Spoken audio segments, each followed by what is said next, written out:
Hello guys, আসসালামু আলাইকুম। সবাই কেমন আছেন? আজ কথা বলবো পরিশ্রম করা নিয়ে। তো প্রত্যেকেরই আসলে একটা সময় না একটা সময় তাকে পরিশ্রম করাই লাগে। সে হোক বড়লোকের ছেলে কিংবা গরিবের ছেলে কিংবা মধ্যবিত্ত ঘরের ছেলে। যাই হোক না কেন, পরিশ্রম আপনাকে একসময় করাই লাগবে। এখন হয়তো দেখা গেল আপনি বাবার সাপোর্টে আছেন, ভাইয়ের সাপোর্টে আছেন বা অন্য কারো সাপোর্টে আছেন। এই সাপোর্টটা একসময় থাকবে না।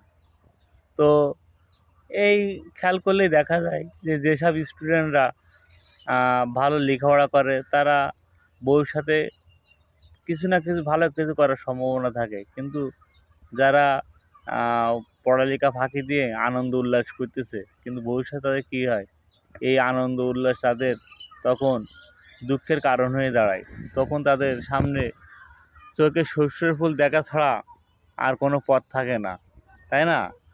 আর জীবন গাড়ি এমন একটা গাড়ি, এই গাড়ি ব্যাক গিয়ার নেই। এজন্য তোমরা যারা এসএসসি পরীক্ষা সামনে দেবে বা এখনও যারা যুবক বয়সী অনেকে যারা লেখাপড়া করছো না, তারা এখন সময় থাকতে কাজ করো, পরিশ্রম করো।